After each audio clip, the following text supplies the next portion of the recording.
Bismillahirrahmanirrahim. Assalamualaikum warahmatullahi wabarakatuh. Alhamdulillahilladzi bi ni'matihi tatimmus shalihat. Asyhadu an la ilaha illallah wahdahu la syarikalah wa asyhadu anna Muhammadan abduhu wa rasuluh. Sallallahu alaihi wasallam la nabiyya wa rasul ba'da. Segala puji milik Allah.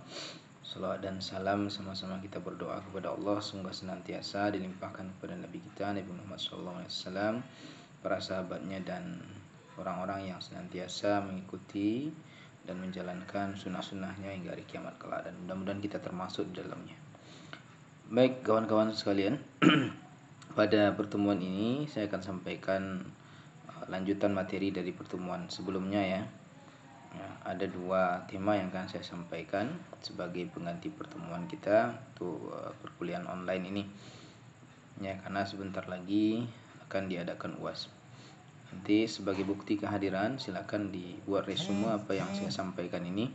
Kemudian besok di pertemuan berikutnya dikumpulkan, dan kalau ada yang didiskusikan silakan dibuat pertanyaan, nanti kita diskusikan di pertemuan berikutnya. Baik.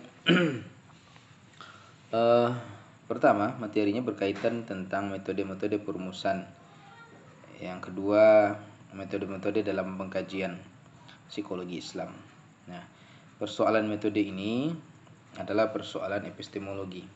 Jadi setiap cabang ilmu pengetahuan itu wajib punya 3 unsur pokok ya, yang menopangnya sebagai ilmu.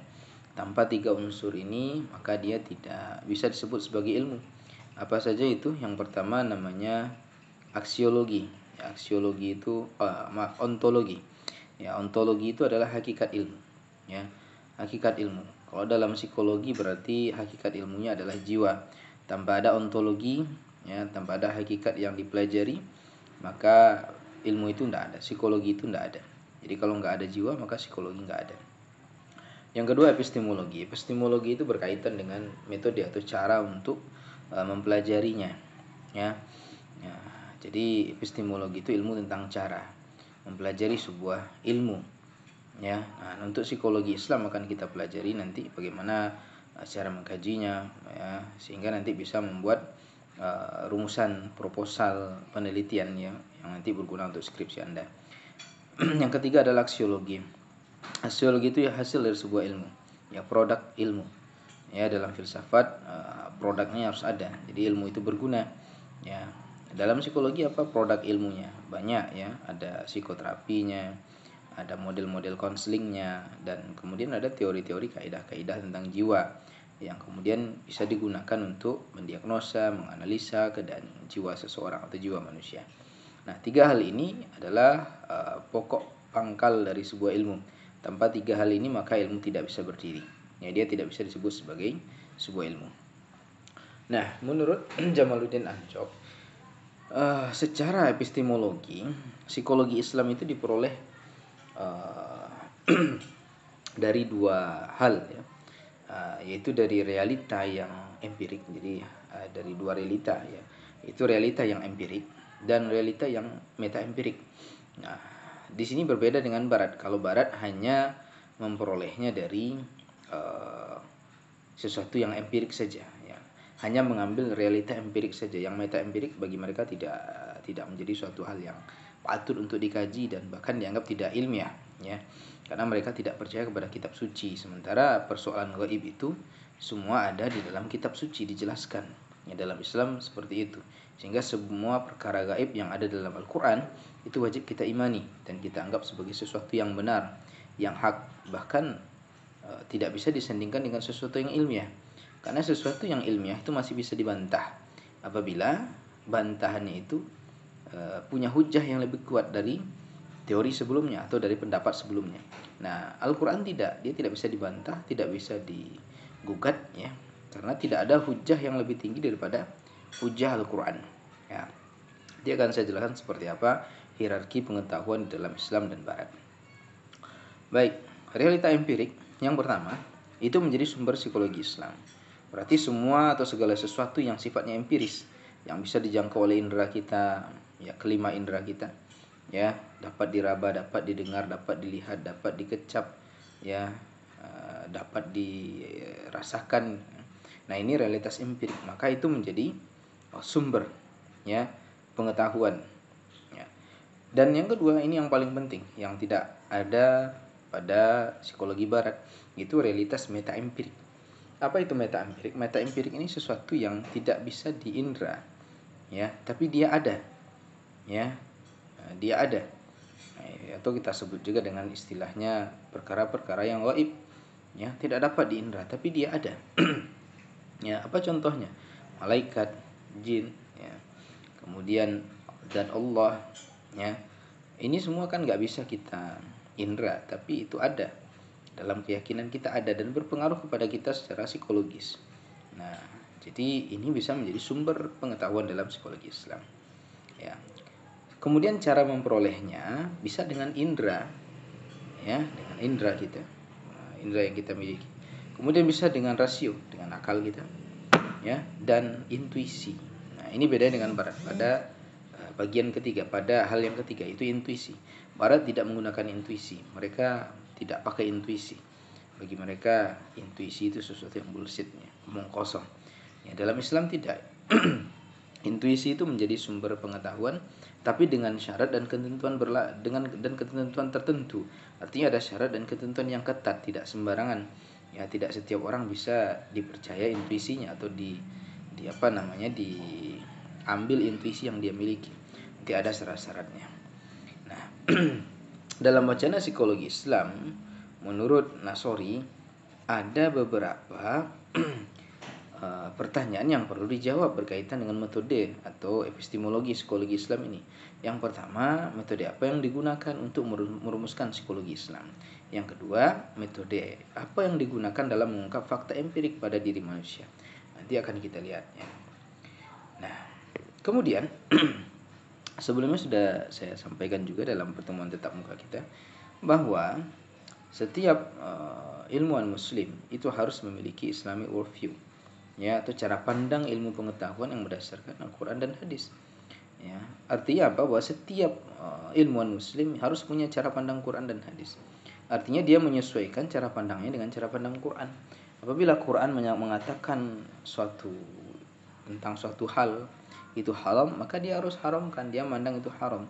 Kalau boleh dia bolehkan ya, kalau halal dia halalkan ya. Contohnya apa? Misalnya riba.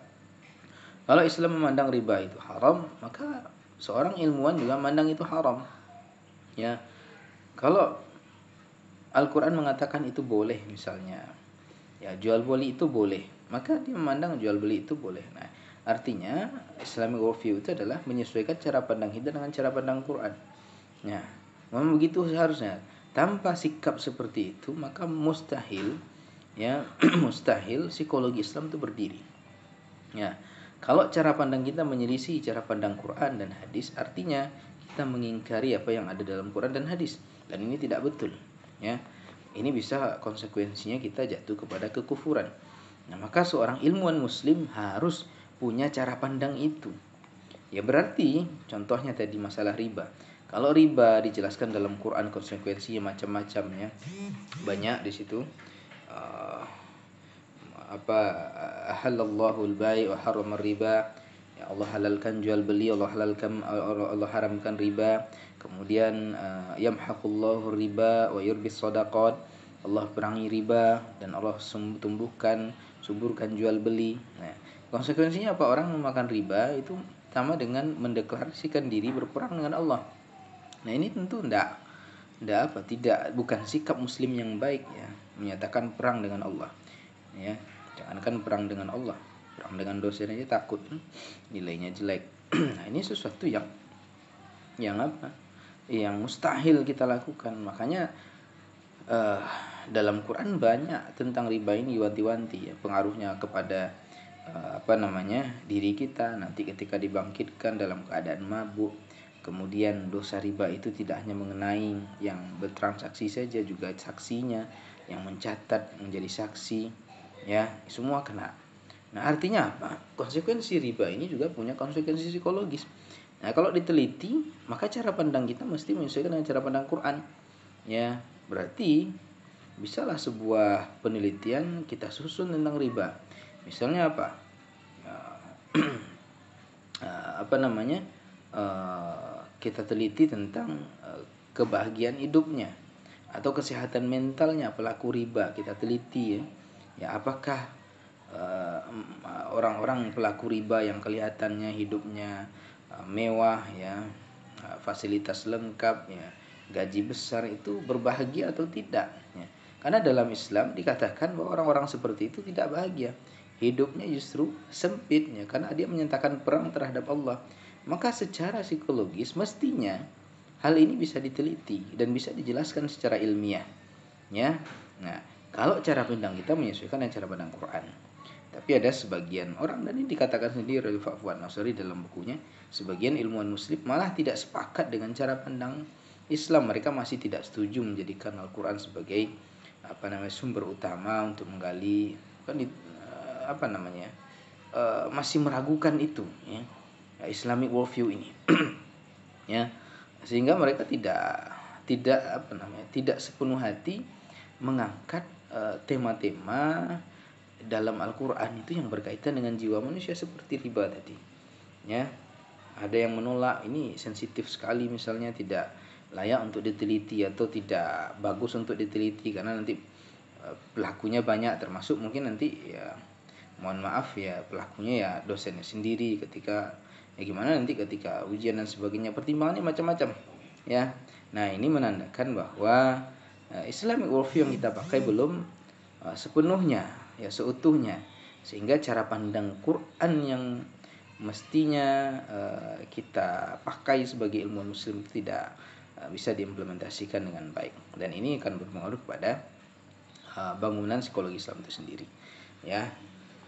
Kemudian Ziauddin Sardan ya, futurolog Islam, mengatakan bahwa dalam upaya menghasilkan ilmu pengetahuan Islam harus dimulai dengan membangun pandangan dunia Islam yang berupaya mengungkapkan bagaimana pandangan Islam mengenai realita atau tentang yang ada, ontologi ya.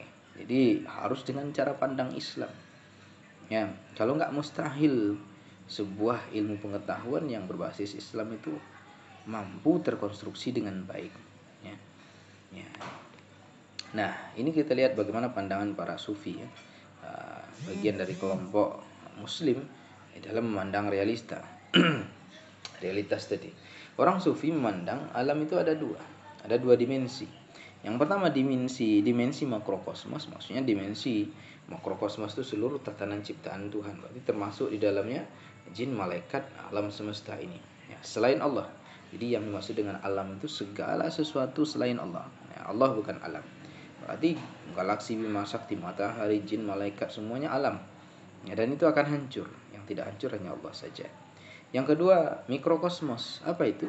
Tatanan Allah yang ada pada diri manusia, yang terdiri dari 3 keadaan fundamental. Yang pertama material atau bendawi, dunia kasar, jasad kita misalnya yang nampak ini namanya material. Dia nampak. Yang kedua, animistik atau psikis, ya, dunia halus, jiwa kita. Ya, jiwa kita, ya, perasaan kita itu psikis, motivasi ya, psikis sifatnya. Yang ketiga, keadaan spiritual atau malakuti, itu yang mengatur dunia halus dan kasar ya, keberadaan Allah ya, ini mempengaruhi kita ya. Nah, ini menurut pandangan sufi, atau dibagi juga menjadi tiga bagian oleh ahli lain. Yang pertama namanya observable area ya, wilayah yang teramati indera. Berarti semua yang bisa diamati ya, yang bisa diamati oleh indera, bisa didengar, bisa dilihat, bisa dikecap ya, bisa dicium baunya, bisa diraba ya, itu semua namanya wilayah yang bisa diamati oleh indera. Yang kedua, unobservable area, yang tidak bisa diamati. Apa itu? Ada 2. Yang pertama conceivable area, wilayah yang hanya dipikirkan dan dirasakan. Jadi bisa dipikirkan, bisa dirasakan. Itu yang pertama. Yang kedua adalah unconceivable area, nggak bisa dipikirkan, nggak bisa dirasakan ya. Apa misalnya zat Allah, surga, neraka, yang nggak bisa kita pikirkan, nggak bisa kita rasakan. Ini pembagian lain ya, sebetulnya sama ya. Maka Islamic worldview itu berbeda dengan sains modern dalam memandang realitas. Nah, dalam pandangan Islam itu merangkul semua realitas tadi, mulai dari yang material, psikis, sampai ke malakuti. Atau mulai dari yang observable area sampai ke yang unconceivable area. Semua dirangkul dalam Islam. Sementara Barat hanya fokus pada observable area saja, atau yang sifatnya material.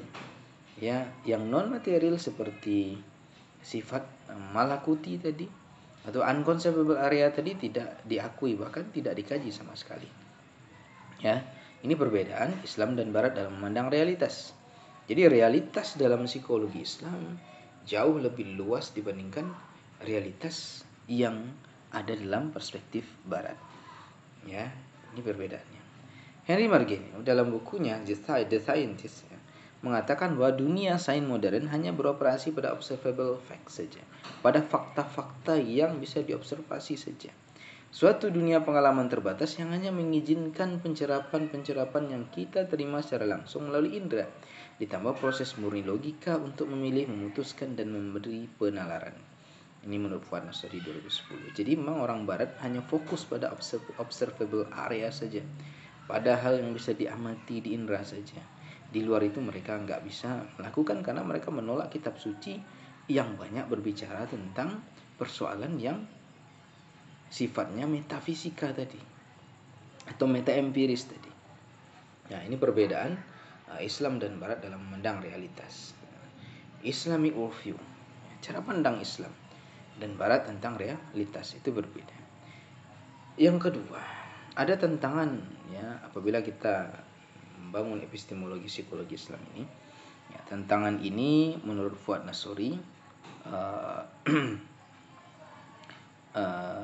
ini berkaitan dengan pengakuan terhadap epistemologi Islam ya, epistemologi yang digunakan dalam psikologi Islam ini.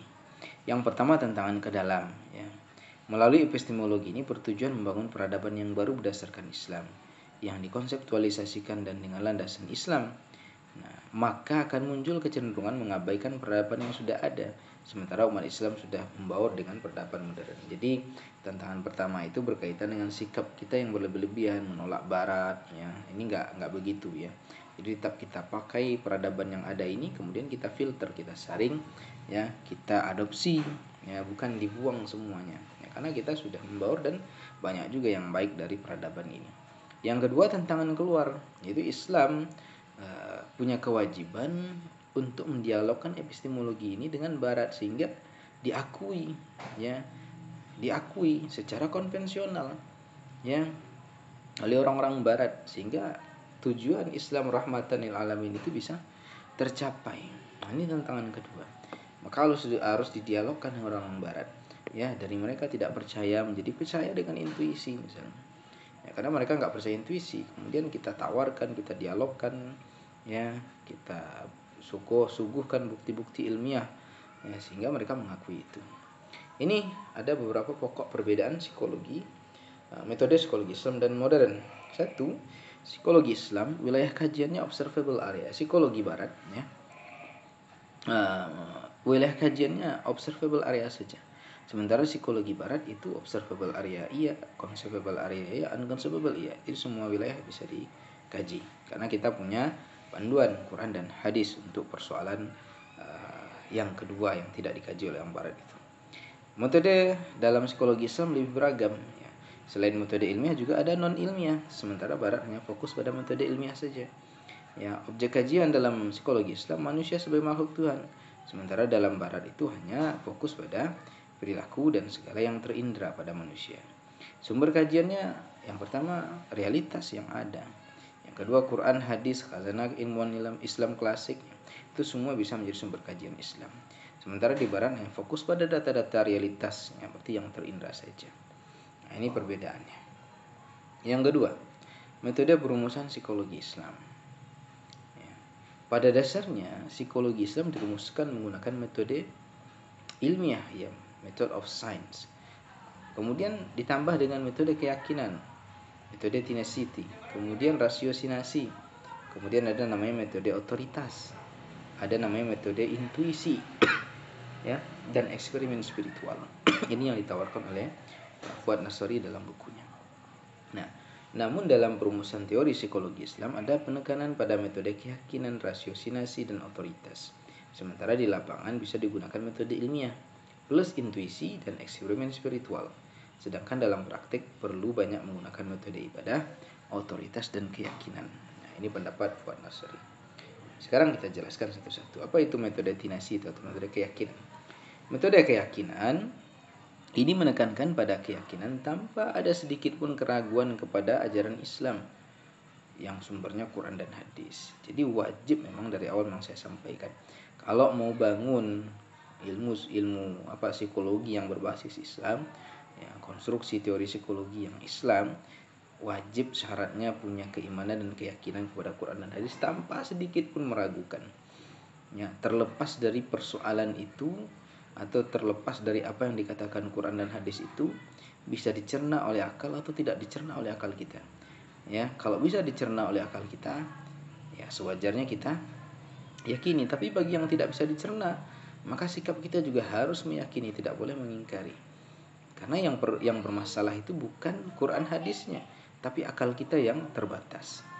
Makanya dalam Islam, hierarki ilmu pengetahuan itu sumbernya yang pertama adalah Quran dan hadis.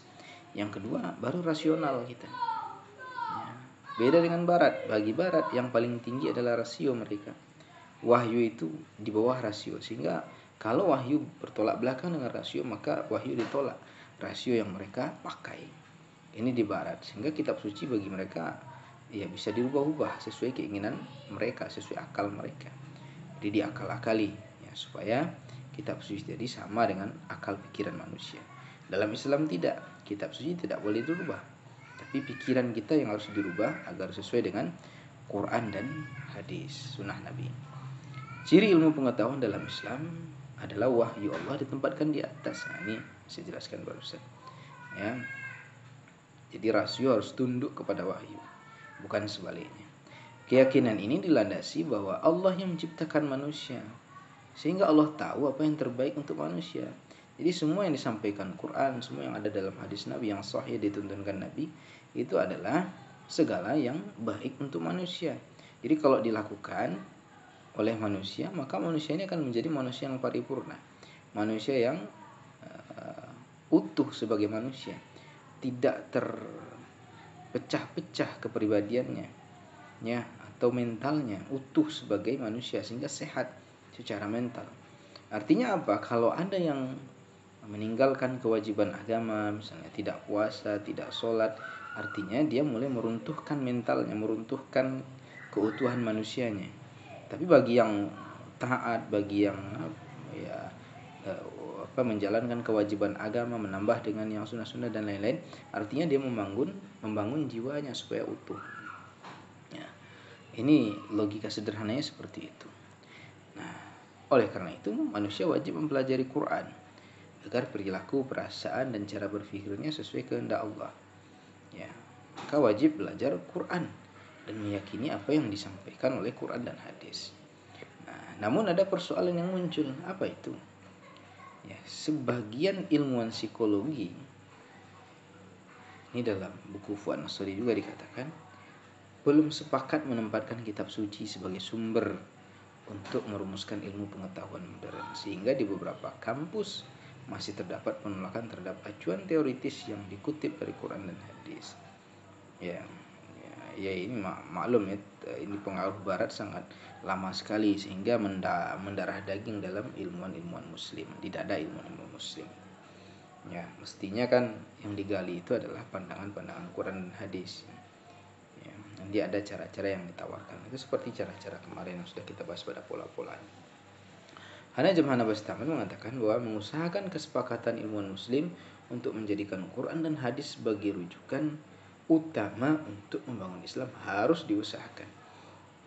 Ya, beliau termasuk ahli psikologi Muslim, ya, psikolog Muslim, ya, beliau aktif dalam merancang dan menyusun berdirinya psikologi Islam, ya. Ya, jadi harus diusahakan. Nah, sehingga tidak ada lagi di antara ilmuwan Muslim, ya, terutama psikolog Muslim menolak Quran dan hadis. Ya, karena bagi mereka tadi itu mereka mengutamakan atau mengemukakan akal mereka dibandingkan Quran. Ya, datang perintah misalnya tentang menutup aurat, diakal-akali. Ya, menutup aurat itu kan, berjilbab itu kan nggak wajib. Dicari pendapat yang lemah, ya, mengatakan bahwa tidak apa-apa tidak menutup jilbab. Nah ini kan persoalan keyakinan sebetulnya. Ya, mestinya sikap kita bukan seperti itu. Sikap kita adalah mencari pendapat yang hak, yang sahih, yang paling dekat dengan sunnah Nabi Shallallahu Alaihi Wasallam, sehingga betul-betul ya berada pada poros atau garis Islam yang benar. Ya, bukan mencari pendapat-pendapat yang meringankan, bahkan cenderung kontroversial dan tidak populer ya.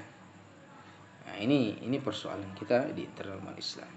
Yang kedua, metode rasiosinasi. Metode rasiosinasi ini adalah metode yang yang dimana rasio manusia itu ya harus disadari itu memiliki keterbatasan. Artinya tidak semata-mata mengandalkan rasio. Jadi rasiosinasi itu menempatkan rasio kita di bawah wahyu, di bawah firman Tuhan. Ya. Nah, orang barat itu tidak, sebaliknya. Ya, dia malah menempatkan rasio di atas segala-galanya, sehingga dikritik sendiri oleh ilmuwan mereka, ya, Firzovskun. Ya, bahwa rasionalisme barat itu keliru katanya. Bukan hal itu memungkinkan, tetapi karena itu berupaya merangkul semua realitas ke dalam rasio, seakan-akan rasio sesuai dengan prinsip segala sesuatu. Nah ini sikap orang barat terhadap dalam mengemukakan rasionya, bahwa semua harus sesuai dengan rasional, padahal tidak semua hukum di dunia ini yang bisa masuk akal ya, sesuai rasio. Banyak hal ya dalam kehidupan sehari-hari, banyak hal-hal yang tidak masuk akal kita. Makanya tidak semua bisa dijangkau atau dirangkul ke dalam rasionalitas kita. Ya. Kemudian integrasi metode keyakinan dan rasiosinasi. Nah, integrasi ini sebetulnya sudah dilakukan oleh ilmuwan muslim terdahulu, seperti dalam tafsir-tafsir mereka, misalnya tahalli, ijmali, muqarran, maudhu'i ya. Ada salah satu tafsir yang banyak digunakan ya, adalah tafsir ra'yi, tafsir bil ra'yi, tafsir dengan akalnya ya, seperti tafsirnya Buya Hamka Al-Azhar ya, di Holy Quran karya Yusuf Abdullah Ali. Nah, ini tafsir dengan akal. Ini menafsirkan Quran dengan rasio, tapi tidak menempatkan rasio di atas Quran. Nah, makanya tafsir bil ra'yi ini itu tidak menyalahi kaidah-kaidah Quran ya. Nah, ini ya, beberapa contoh ya dalam metode keyakinan ketika dikombinasikan dengan rasiosinasi. Nah, kemudian bercermin dari tafsir ini, ilmuwan muslim itu bisa juga menggunakan atau menggali teori-teori psikologi menggunakan rasionya ya, dalam kerangka wahyu ilahi ya, tanpa menyimpang dari kerangka ilahi tadi ya, tentu dengan syarat yang ketat ya, harus memahami kaidah-kaidah usul ilmu pengetahuan dalam Islam. Kemudian metode otoritas. Metode otoritas ini adalah metode yang menyandarkan kepercayaan tentang pengetahuan ya, sebuah pengetahuan kepada orang yang ahli atau yang punya otoritas dalam hal tertentu. Misalnya ada seorang kiai yang sabar, punya ilmu tentang sabar, maka bisa kita tanya, kita wawancarai untuk mendapatkan pengetahuan kepadanya tentang apa itu sabar, seperti apa indikator sabar gitu, dan seterusnya. Ini namanya metode otoritas. Ya. Nah, corak tafsir ini disebut dengan tafsir bil ma'thur ya. Kalau Nabi dulu kan begitu ya. Ketika Nabi menyampaikan hadis ya, ini menyandarkannya kepada bukan pada pendapatnya, tapi dia menyandarkan pada wahyu. Nah, begitu juga para ulama yang menafsirkan model bil ma'thur ini, itu menyandarkan pendapat-pendapat mereka pada Quran dan Sunnah, bukan pada pikiran mereka. Nah, ini contoh metode otoritas. Artinya yang punya otoritas dalam menafsirkan Quran itu adalah Nabi SAW atau Quran itu sendiri.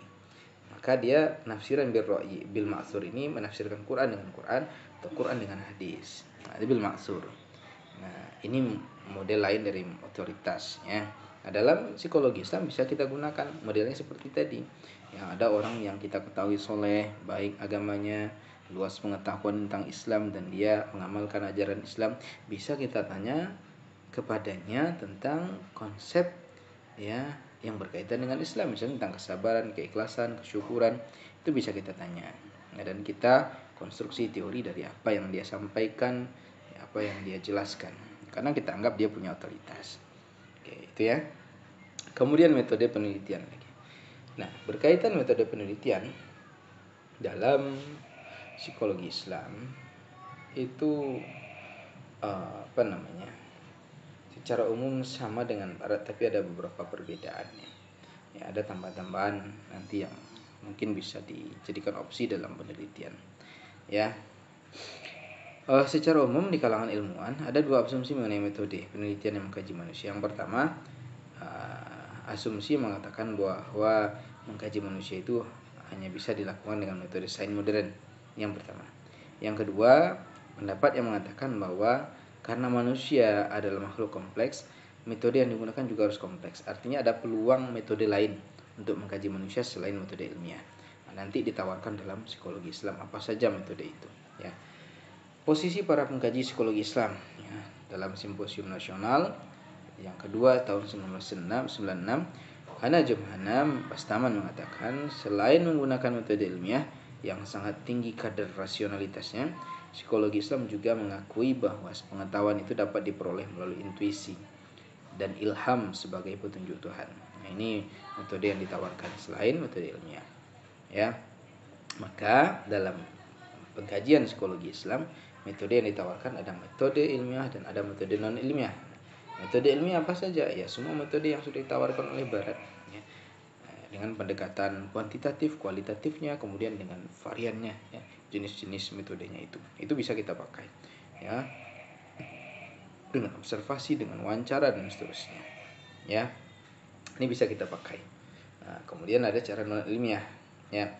Nah, ini cara ilmiah tuh ini metode observasi ya, observasi yang seperti dipelajari dalam mata kuliah metodologi penelitian yang lain. Nah, ya, ini bisa kita gunakan dalam psikologi Islam. Kemudian metode korelasional, ya, ini kuantitatif juga, ya, itu memprediksi kaitan antara variabel, ya, bisa pakai alat tes menggunakan skala psikologi atau angket dan lain-lain, ya, untuk menentukan korelasi atau hubungan antara dua variabel. Ya, misalnya meneliti antara sholat berjamaah dengan kecerdasan interpersonal, apakah ada hubungan atau tidak. Itu bisa kita teliti tema-tema seperti itu. Kemudian meneliti zikir, ya, hubungannya dan efektivitasnya terhadap penyembuhan gangguan kejiwaan. Nah, bisa juga. Kemudian metode eksperimental, ya, eksperimen Barat ya, lakukan di laboratorium, dibuat intervensi atau direkayasa situasinya, kemudian dilihat apa dampak akibatnya terhadap variabel tertentu ya. Kemudian contoh-contoh temanya apa saja, misalnya perbedaan kinerja karyawan yang mengamalkan sholat duha secara rutin selama 30 hari dan yang tidak sholat duha, perbedaan prestasi belajar penghafal Quran dan siswa biasa. Nah, ini bisa dieksperimenkan. Perbedaan belajar metode Iqra dan Umi misalnya kan, dalam kecepatan penguasaan baca Al-Quran. Ini dalam psikologi bisa juga dicari tema-tema yang lain. Kemudian metode fenomenologi, metode ini pendekatan kualitatif ya, menggali pengalaman seseorang secara mendalam ya.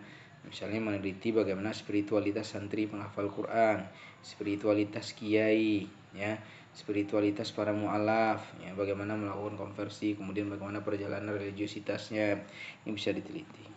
Kemudian metode non ilmiah, nah ini yang ditawarkan oleh psikologi Islam. Ada namanya metode intuisi. Apa itu metode intuisi? Metode intuisi ini menggunakan ketajaman hati nurani atau kolbu dalam menelaah masalah manusia. Ya, sehingga dia harus punya syarat yang ketat, tidak sembarangan. Seperti di awal tadi saya sampaikan, orang yang memiliki intuisi yang bagus itu ada syarat-syaratnya. Ya, intuisi yang terbimbing oleh wahyu ya, yang terbimbing oleh petunjuk Allah, petunjuk Tuhan ya. Ini tidak sembarangan orang bisa. Nah, sehingga seorang psikolog muslim harus mengasah itu ya, dengan taat ya, kemudian dengan latihan-latihan ya, menjauhi dosa dan maksiat. Ini bisa diasah kekuatan intuisi itu, ya. Dan ada memang orang-orang yang memiliki itu, ya, memiliki ketajaman intuisi itu. Kemudian ini contoh-contoh ketajaman intuisi yang dimiliki oleh manusia, ya. Misalnya Khidir alaihissalam yang mengetahui apa yang tidak diketahui Musa. Ya, jadi intuisinya terbimbing oleh wahyu. Ya, ingat ketika Musa dulu mengatakan bahwa dia orang yang paling pintar, ya. Kemudian Allah bilang tidak, ada yang lebih pintar dari kamu. Namanya Khidir, pergilah ke sana belajar. Musa kemudian pergi menemui Khidir dan menyampaikan niatnya untuk belajar. Kemudian Khidir menyetujui, ya, tapi dengan syarat tidak boleh membantah atau menyanggah apa yang dia lakukan, ya, sebelum dia menjelaskannya. Musa setuju, akhirnya dia ikut dengan Khidir, ya, sampai dia ketemu kapal dibocorkan. Musa bertanya, kok dibocorkan?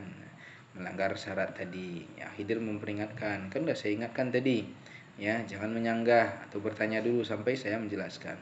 Oke, kata Musa, lanjut lagi berjalan, ya, bertemu dengan anak kecil dibunuh. Musa juga protes, kok dibunuh, kan masih kecil gitu, ya. Nah, masih terulang lagi kesalahan, tapi masih dimaafkan oleh Khidir. Jalan lagi, ketemu lagi dengan kampung. Di situ mereka kehabisan bekal, kemudian minta bekal makanan, di situ nggak dikasih, ya. Tapi kemudian Khidir bilang ya nggak apa-apa. Kemudian ketemu dengan anak kecil di kampung itu, ya, kemudian dibangunkan rumahnya sama Khidir. Kata Musa, kok dibangunkan, kan mereka pelit, nggak ngasih kita bekal gitu. Nah, kata Khidir, nah, sudah, kamu berarti nggak bisa jadi murid saya, ya, karena Khidir memiliki apa yang tidak dimiliki Musa, ya. Khidir memiliki intuisi, tapi Musa tidak memiliki itu, ya. Nah, akhirnya Musa gagal jadi muridnya Khidir, dia sampai di situ, habis itu nggak lagi berlanjut, ya, intuisi. Kemudian Nabi Yusuf dalam menafsirkan mimpi, ini juga ketajaman intuisi, ya. Memang ada orang-orang yang punya dan ahli dalam tafsir mimpi. Nah, tidak sembarangan orang, ada syarat-syaratnya. Kemudian Umar bin Khattab yang punya kemampuan telepati, ya. Kalau dalam film barat itu dibilang telepati, ya. Ada dalam film X-Men itu misalnya, ya, apa itu kemampuan telepati, ya. Kalau sini kita sebut intuisi, ya. Ada namanya precognition, mengetahui masa depan tanpa indera. Recognition, ya, mengetahui masa lalu tanpa indera, dan clairvoyance itu mengetahui sesuatu tempat lain tanpa diindera. Umar bin Khattab pernah mengalami ini ketika dia mengutus tentaranya beberapa bulan yang lalu. Kemudian tiba-tiba dia sedang berkhutbah di Madinah dan melihat tentara itu akan dihadapkan dengan ribuan prajurit musuh. Akhirnya Umar bilang, gunung, gunung, gunung. Dan tentara yang diutus Umar tadi langsung naik gunung karena mendengar suara Umar. Akhirnya tidak jadi, kalah mereka. Nah, kemudian setelah balik tentara tadi ke Madinah tempat Umar, dikatakan, kami mendengar suaramu Umar, padahal jaraknya sekian jauh. Nah, ini namanya intuisi. Nah, dan ini dimiliki oleh manusia dengan bimbingan wahyu, dengan bimbingan yang sifatnya ilahi, ya, ilahiyah. Nah, kapan intuisi bisa dilakukan, ya? Memang syarat peneliti untuk menggunakan metode ini sangat berat, sebab sangat jarang peneliti psikologi yang memiliki kejernihan nurani, tapi bukan tidak mungkin. Nah, ini bisa diusahakan. Itu menurut Fuad Nasori, ya. Kemudian metode otoritas. Nah, tadi yang saya jelaskan. Kita bertanya kepada ahlinya yang dia melaksanakan, punya pengetahuan tentang sesuatu, ya, misalnya tentang sabar, dia ahli sabar, punya pengetahuan tentang sabar. Ini bisa kita tanya, kita wawancarai kepadanya tentang apa itu kesabaran, apa indikator sabar, dan yang lain-lain kepadanya, sehingga apa yang dia sampaikan bisa kita jadi rujukan dalam mengkonstruksi sebuah teori psikologi tentang sabar. Nah, ini contoh. Kemudian metode eksperimen spiritual, ya. Nah, ini berkaitan dengan sama dengan eksperimen barat, tapi eksperimen spiritual ini menggunakan ibadah-ibadah dalam Islam atau konsep-konsep Islam yang bisa dibuat atau disetting, dibuat menjadi sebuah situasi tertentu, ya, direkayasa, kemudian diterapkan dan nanti bisa diukur dampaknya. Ya, misalnya apa? Pelaksanaan puasa Senin Kamis terhadap kesehatan mental mahasiswa dalam menghadapi